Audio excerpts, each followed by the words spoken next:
সামনের গাড়ি অ্যাক্সিডেন্ট করে, আজ সন্ধ্যা 7টায় পেছনের গাড়ি অপেক্ষা করে হাইওয়েতে পাশ এক কাইটা মর্মান্তিক বাইক অ্যাক্সিডেন্টের চলে সাক্ষী হলাম। জ্যাম বাইজা গেলে আর বাইক সিক্কার শুরু চালক করে। স্পট ডেড হয়েছে। আরে লোক মরে গেছে, আরে মরলে মরুক বেটা, রাস্তা ক্লিয়ার করতে কও।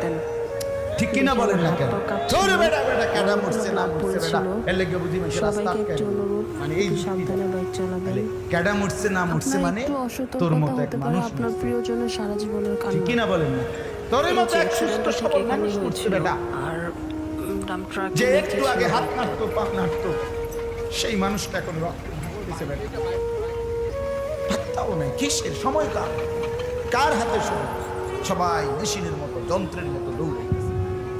রাস্তায় দেখেন না সিএনজি অটো কি করে সবাই, কারো হাতে সময় নেই। ঠিক কি না বলেন? কে কাকে ঠেলিলা যাবে, কারো হাতে সময় নেই।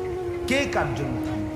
এই জন্য তুমি নষ্ট হয়ে গেলে বন্ধু, কেউ তোমারে ফিরাবার নাই। তোমার জন্য ভাববে কেউ, ডাকবে কেউ, কাঁদবে কেউ নাই। আরে আপন মা বাপের তো খবর নাই এখন।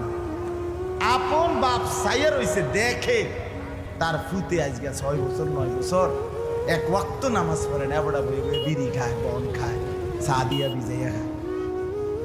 এবড়ার মাইছিল সেইটার নামাজ পড়লে পড়ছে, না পড়লে রাতের ব্যাপার। বাবুরে টিহা দাও দিছে, টাকা দিলে খালাস।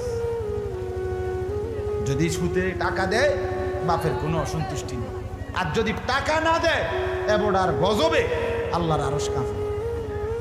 ফুতের উপরে লানত দিতে দিতে, অভিশাপ দিতে দিতে শেষ।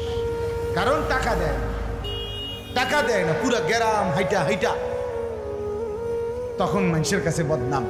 এই ফোলাগারে মানুষ করছি আমি, এই ফোলার লাগিয়া জীবন যৌবন শেষ করছি, 12 লাখ টাকা সুদে লইয়া তারে আমি নিজে বিদেশ